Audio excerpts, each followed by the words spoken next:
안녕하세요. 매일 새로운 사연을 전하는 읽어주는 사연 라디오입니다. 구독과 좋아요, 많은 공유 부탁드립니다. 오늘의 사연 시작하겠습니다.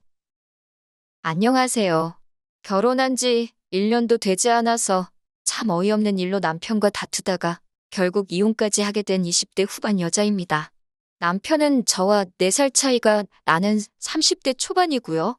연애하는 동안에도 몰랐지만 결혼 준비하는 과정에서도 남편이 그렇게 효심 깊은 사람인 줄은 몰랐어요.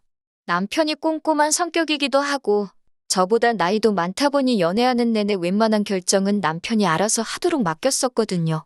의견 대립하면서 다툰 적도 한 번 없어요.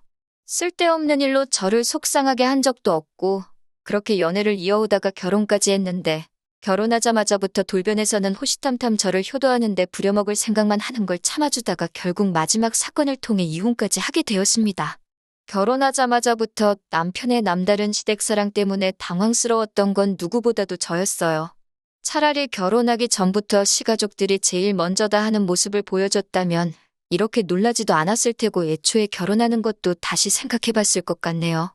신혼여행지에서부터 보여준 모습이 적잖이 실망스러웠습니다. 처음부터는 저도 그렇게 화가 나지는 않았어요. 처음에 호텔방에 짐 풀면서 저는 가장 먼저 방 안에서 보이는 이국적인 풍경이 너무 아름답다고 했거든요. 남편도 비슷한 반응이기는 했는데 우리 엄마도 같이 오셨으면 좋았겠다 하는 거예요. 그게 잘못된 말은 아니에요. 당연히 그렇게 생각할 수 있고 그 말을 들었을 때는 그렇게 서운하지도 않았습니다. 저도 남편 말에 그렇다고 동의를 해줬고 친정 부모님도 오셨으면 좋았겠다 싶기도 했거든요. 당연히 좋은데 왔으면 부모님 생각이 날 수도 있는 법이죠. 그런데 그 정도가 너무 지나치더라고요. 밥을 먹으러 나가도 구경을 하러 나가도 말끝마다 우리 엄마도 이런 거 좀 드셔보고 보러 다니셨으면 좋았네 어쩌네 하면서 정말 신혼여행 다니는 내내 엄마 찾으면서 같이 왔으면 좋겠다는 말을 내내 하고 다닌 거예요. 처음에는 그래 맞장구 쳐주다가도 다른 것도 아니고 신혼여행으로 온 여행지에서 그런 말만 계속하면서 초치고 있는 남편이 점점 짜증이 나기 시작했어요. 잠깐 쇼핑을 하러 가면 신혼집에 소품으로 쓸만한 기념품을 고르고 있는데도 남편은 이것 집었다가 저것 집었다가 하면서 우리 엄마 이런 거 사다 주면 좋아하실 텐데 이러고 있었다니까요.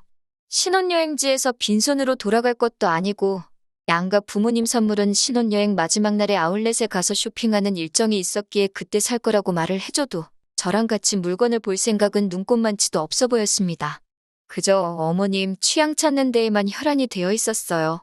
솔직히 그런 모습 보니까 신혼여행지에서부터 이거 결혼 완전 잘못한 거 아닌가 싶었어요. 결혼을 한 게 아니라 어머님 품에서 아들 뺏어온 건가 싶었습니다. 그런데 정말로 신혼여행 후에는 남편한테 확실히 한마디 해야겠다는 생각이 들 정도로 큰일이 생겼어요. 예정대로 양가 부모님께 드릴 선물을 사러 아울렛에 왔습니다. 한국이랑 다르게 명품들이 그냥 일반 매대에 덩그러니 걸려 있더라고요. 도난방지택이 달려있기는 했는데 그래도 명품인데 흠집나는 게 걱정되지도 않나 싶을 정도로 마구잡이로 진열을 해놨더라고요.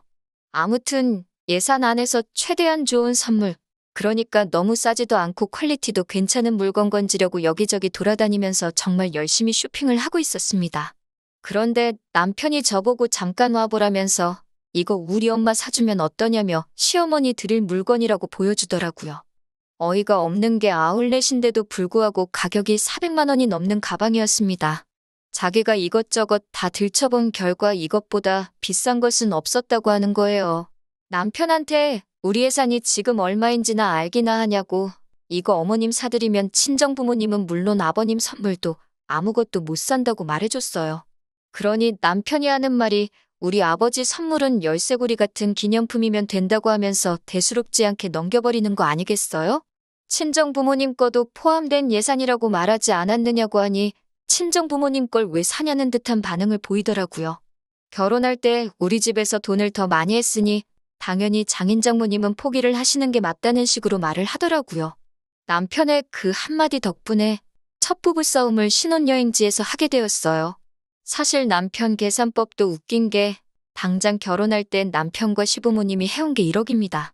전세금 맞춘다고 저와 친정에서 3천을 했고요. 남편은 전세금만 계산을 하고 저런 소리를 하는 거였어요. 당연히 저희 쪽에서 혼수로 2,500을 했고 결혼 후에 타고 다닐 자동차 한 대 해주셨습니다. 그것만 합쳐도 이미 남편 쪽과 금액이 똑같아졌어요. 거기에 리모델링 한다고 2천만 원 정도를 더 지출했고 손 부끄럽다고 천정어머니께서 예단으로 이미 괜찮은 가방 하나 보내드렸어요. 하나하나 콕콕 집어서 남편한테 다시 설명해줬어요. 계산이 이런데도 아직 그딴 소리가 나오냐 싶었는데 남편은 어이가 없게도 자동차는 우리가 둘 다 타고 다닐 거니까 계산을 하면 안 된다는 말도 안 되는 헛소리를 하는 겁니다. 그럼 집에서는 우리 둘 다 같이 사는 거 아니냐고, 그러면 집도 계산하면 안 되는 거 아니냐고 했더니 문혼리로 집이랑 차가 같냐고 하면서 성질을 팍 내더라고요. 결국 본전도 못 찾고 선물은 제가 양가 어르신들께서 오래오래 잘 쓰실 만한 걸로 하나씩 골라 같은 금액대의 선물을 해드렸습니다. 아무튼 신혼여행지에서 이런 일이 있다 보니 저도 걱정이 되더라고요. 돌아오는 비행기에서도 고민을 많이 했어요. 아니나 다를까 귀국을 해서도 난리를 치더라고요. 신혼여행에서 돌아온 게 토요일 저녁이었습니다. 선물 살 때는 자기가 고른 거 안 사고 싸구려를 샀다면서 그렇게 싫어하더니 다음날 아침이 되니까 빨리 시댁에 가자고 하는 거예요. 아직 몇 억도 안 풀린 상태고 저나 남편이나 곧바로 다음날 출근을 해야 했었거든요. 양가 부모님께는 이미 전날에 도착했다고 잘 다녀왔다고 말씀드리고 그 다음 주쯤에 인사드리러 찾아뵙겠다고 미리 연락을 드린 상황이었는데도 선물을 빨리 드리고 싶다면서 시댁만이라도 먼저 다녀오자고 우기는 거예요. 그때 남편하고는 확실하게 단판을 짓지 않으면 안 되겠다는 생각이 들었어요. 오직 시댁, 특히 시어머니만을 위한 저 억지를 있는 대로 받아줬다가는 분명히 엄청난 부메랑이 돼서 저한테 돌아올 것을 알고 있었기 때문입니다. 한시바삐 시댁에 가자는 남편을 불러서는 조곤조곤히 이야기를 했어요. 아직 우리 혼인신고도 올리지 않았다. 당신을 위해 시댁을 가주는 거 어렵지 않지만 여행지에서 보였던 모습과 지금 이 모습을 보니 지금 당장 혼인신고를 올리면 안 된다는 생각밖에 들지 않는다고. 그래도 기어이 시댁에 가야겠다면 말리지 않겠다고 대신 혼자 다녀오라고 했습니다. 그래도 눈치는 있는 건지 제가 심기가 많이 불편하다는 걸 깨달은 남편은 시댁에 가자고 더 조르지는 않더라고요. 그 뒤로부터 드디어 남편이 제 눈치를 보기 시작했어요. 그래서 저도 일단은 혼인신고는 좀 더 같이 살아보고 지켜본 뒤에 해야겠다는 생각이 들었습니다. 그나마 다행인 건 남편이 그런 게 어딨냐고 좀 투덜거리기는 했지만 제 의사를 존중해줬다는 거예요. 막상 약속드린 대로 그 다음 주에 시부모님을 찾아뵈었는데 선물 보고도 크게 별다른 말씀도 없으셨고 피곤할 텐데 억지로 시간 보낼 필요 없다면서 얼른 집에 들어가라고 하실 정도로 싱겁게 끝이 났었습니다.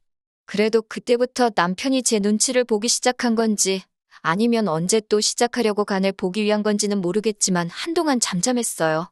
덕분에 아무런 의견 충돌이 없으니 남편은 어떻게 생각했는지 모르지만 저는 정말 그제서야 신혼 분위기가 나는 것 같고 집에서 같이 밥만 먹어도 행복했어요. 그런데 시간이 차츰 지나다 보니 남편도 하루빨리 효도가 하고 싶어서 몸이 달았었나 봐요. 제가 사실 결혼하기 전부터 동생하고 같이 모으고 있던 돈이 있었습니다. 그렇게 둘이 모아서 부모님 해외여행을 보내드릴 계획이 있었거든요. 그게 적금이 만기가 돼서 그 돈이 잠깐 제 통장에 들어오게 되었어요. 아직 여행 비용을 모으기에는 조금 모자란 감이 있어서 적금을 한 번 더 들어야 하는 상황이었습니다. 그 목돈을 제가 관리하는 방법도 있었지만 아무래도 결혼을 했다 보니 따로 목적 자금을 위해 돈을 관리하기 조금 그런 부분이 있어서 동생한테 바로 그 돈을 송금해줬어요. 그런데 남편이 그 사실을 알게 된 겁니다. 그 돈이 무슨 돈인진 몰랐지만 한 번에 큰 돈이 동생 통장으로 넘어가니 남편도 그게 궁금해서 물어보지 않을 수가 없던 거예요. 남편에게는 친정부모님 여행 때문에 결혼하기 전부터 모으던 돈이라는 설명을 해줬습니다. 그러자 남편은 우리 엄마는 해외는커녕 그 흔한 제주도도 한번 가보신 적 없다면서 자기도 시부모님 여행을 보내드리고 싶다는 거예요. 저야 결혼하기 전부터 몇 년 동안 모은 돈이니 그럼 지금부터라도 용돈에서 일부 빼가지고 모으라고 했습니다. 그랬더니 또 그게 불공평하다는 겁니다. 자기 용돈에서 얼마를 뺀다고 두 분 여행 보내드릴 돈이 모이겠냐고요? 그렇게는 억울해서 못하겠다면서 제가 저희 부모님 여행을 보내드릴 거면 자기도 자기 비상금을 열어서 부모님 제주도 관광이라도 시켜드려야겠다는 겁니다. 여행을 보내드린다는 말보다 결혼한 지 얼마나 됐다고 벌써부터 딴 통장 만들어서 비상금을 굴리고 있는지 어이가 없었어요. 비상금 통장이라니 뭔 소리냐 했더니 아뿔싸 싶은 표정을 짓더니 그런 게 있다고 하더라고요. 남자가 사회생활 하다 보면 돈 필요할 곳이 있지 않겠냐면서 결혼하기 전에 만들어둔 통장이라고요. 그래서 그 통장을 가져와 보라 했습니다. 통장 안에는 떡하니 1,000만 원이 들어있더군요. 결혼할 때 솔직히 남편이 모아둔 돈이 많았던 것도 아니고 그렇게 넉넉하게 가져온 편이 아닌데다가 솔직히 저희 쪽에서 결혼할 때 조금 더 한 느낌이었는데 애초에 1,000만 원을 꽁쳐두고 자기가 쓰고 싶은데 쓰려고 했다니 어이가 없었어요.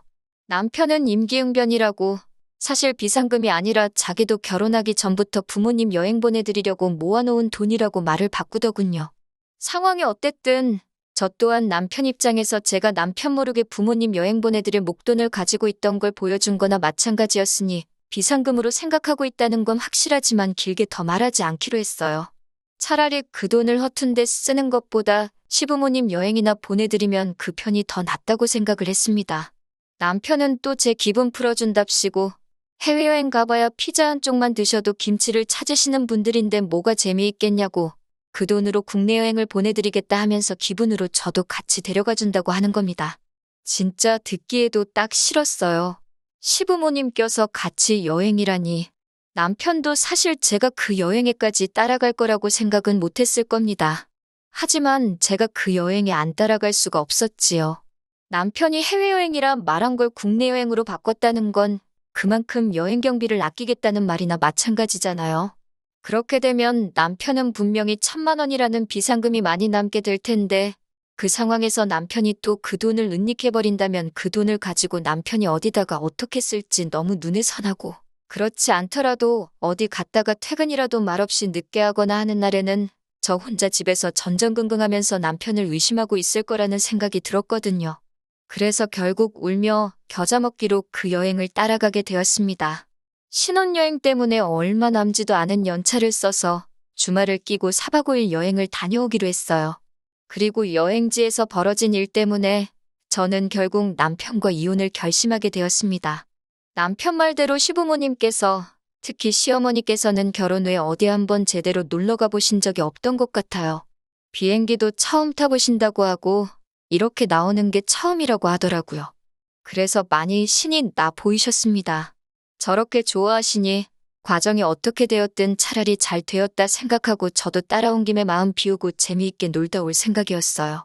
그런데 도착하자마자 남편이 저한테 이제 어디로 가냐고 물어보는 겁니다. 알고 보니 남편은 비행기랑 숙소만 예약해놓고 일정은 하나도 알아보지 않았더라고요. 왜 안 했냐니까 그런 건 당연히 제가 알아봐야 하는 거 아니냐고 하는 겁니다. 시부모님이 계시니 크게는 말 못하고 당신 부모님 효도 관광을 왜 내가 알아봐야 하냐고 작은 목소리로 따졌어요. 그러니 남편이 그런 건 보통 여자가 알아봐야 한다면서 아무것도 안 알아보고 몸만 따라온 거냐면서 아주 식충이만도 못하다고 하더라고요. 어떻게 몸만 따라올 수 있냐고 하면서 말이죠.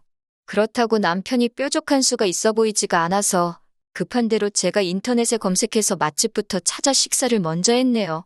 그래도 어머님이 기뻐 보이시니 그냥 그런 대로 분위기 맞춰가며 참아보기로 했어요.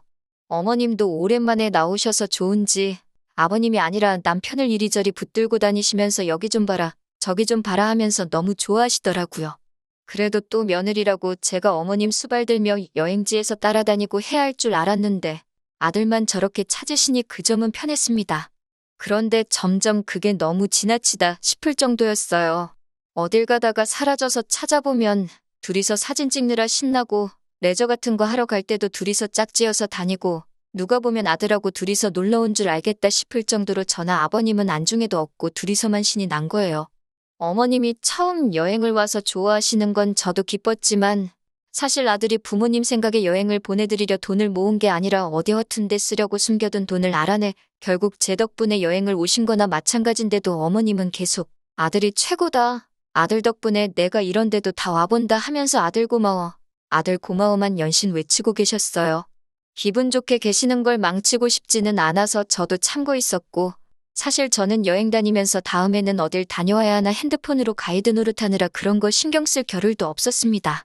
첫날 숙소에 와서도 저는 아주 어디 구경해야 되나 알아보고 그러느라 아주 녹초가 되어 있는데 남편은 저한테 고맙다는 말도 없이 어머님하고 야식 먹으러 간다고 나가서는 들어오지도 않더라고요. 결국 첫날에는 잠도 혼자 자야 했습니다. 둘째 날도 똑같이 제가 짜놓은 계획대로 움직이게 되었고 어쨌든 다들 즐거워하는 분위기라 대충 참기로 했는데 점심 식사 마치고 잠깐 숙소로 돌아오니 어머님께서 제게 꺼내신 말이 아주 가관이었네요. 저보고 오늘부터는 어머님하고 제가 서로 방을 바꿔서 자자는 겁니다. 오랜만에 아들하고 자고 싶다고요.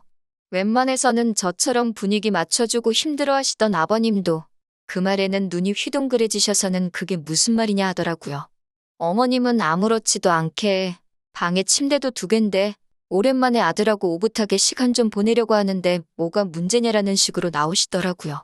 그래서 제가 어머님한테 그래도 제가 아버님하고 같은 방에서 자는 건 조금 그렇지 않냐고 했더니 남편이 불편하기는 뭐가 불편하냐고 가족끼린데 너 지금 무슨 생각을 하고 있냐 하는 겁니다. 그러면서 한다는 말이 저는 친정아버지랑 같은 방 쓰는 것도 불편하냐고 물어보는 거예요. 남편에게 그러면 당신은 나중에 우리 엄마랑 둘이서 같은 방을 쓸 수 있겠냐고 물어보니 자기는 가족끼리니까 아무런 문제가 없다는 겁니다. 자꾸 저보고 이상한 상상하지 말고 어머님이 시키는 대로 하자는 거예요. 저는 끝까지 미쳤냐고 그렇게는 못하겠다고 했습니다. 그러더니 남편이 씩씩대면서 저를 한쪽으로 불러내더니 진짜 여기까지 와서 그래야겠냐고 하면서 자기 엄마 기분 좀 맞춰주라고 하는 겁니다. 여행 계획도 다 짜주고 있지 않냐. 여기서 뭘 더 어떻게 맞춰줘야 하겠냐 하니 남편이 그러면 얼른 프런트에 내려가서 제 돈 주고 방을 하나 더 잡으라고 하네요. 저 때문에 다 망쳐버리고 싶지 않다면서요. 그때 머릿속에서 뚝 소리가 나면서 제 인내심의 한계가 끊어지는 듯한 느낌이 들었습니다. 그 자리에서 다 뒤집어 엎어버리고 싶었는데 꼭 참고 알겠다고 말하고 내려왔어요.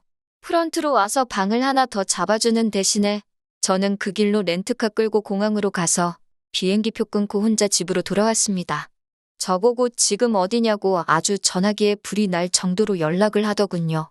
전화로 사과라도 하려나 싶어서 미친 듯이 걸려오는 전화를 받으니 다짜고짜 저한테 욕부터 하기 시작하더군요. 그러면서 하는 말이 자기가 어머님을 챙기고 있으니 제가 아버님 좀 챙겨주면 좀 좋냐고 하면서 끝까지 자기가 무슨 잘못을 한 건지도 모르고 큰 소리를 치고 있더라고요. 그래서 여기까지가 끝이라고 했습니다.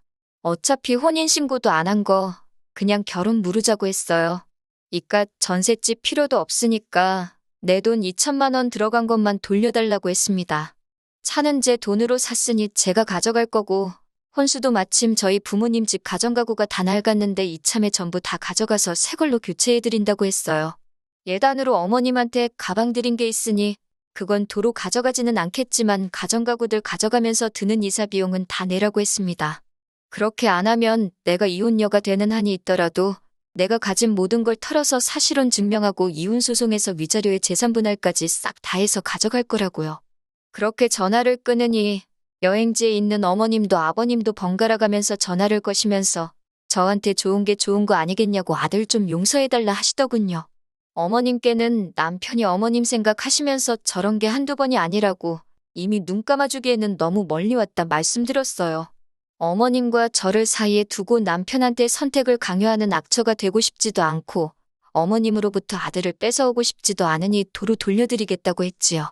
결국 지금은 다 정리가 돼서 제가 원하는 방식으로 남편과는 갈라서게 되었습니다. 남편은 보증금 때문에 나가지도 못하고 아무것도 없는 빈집만 두고 돈이 묶여있는 상태고 저는 말씀드린 대로 가정가구며 싹 다 가지고 친정으로 돌아와 살고 있어요. 차라리 결혼 전에 자기는 엄마 없으면 죽고 못 사는 그런 사람이라고 말해줬으면 결혼이라도 다시 생각해봤을 텐데 그걸 꽁꽁 숨긴 덕분에 이런 경험까지 다 해보네요. 그나마 혼인신고를 늦게 올린 건 신의 한 수라고 생각해요. 적어도 지옥 구렁텅이에서 더 깊게 빠져들지 않고 빠져나올 수 있었으니까요. 아직 저는 젊으니까 한동안은 다시 여유를 즐기며 살아가야겠습니다. 내년쯤에는 저희 부모님 모시고 해외에도 다녀올 계획이에요. 긴 이야기 들어주셔서 감사합니다. 오늘의 사연은 여기까지입니다. 구독과 좋아요, 알람 설정해 주시면 앞으로 더 좋은 사연으로 찾아오겠습니다. 감사합니다.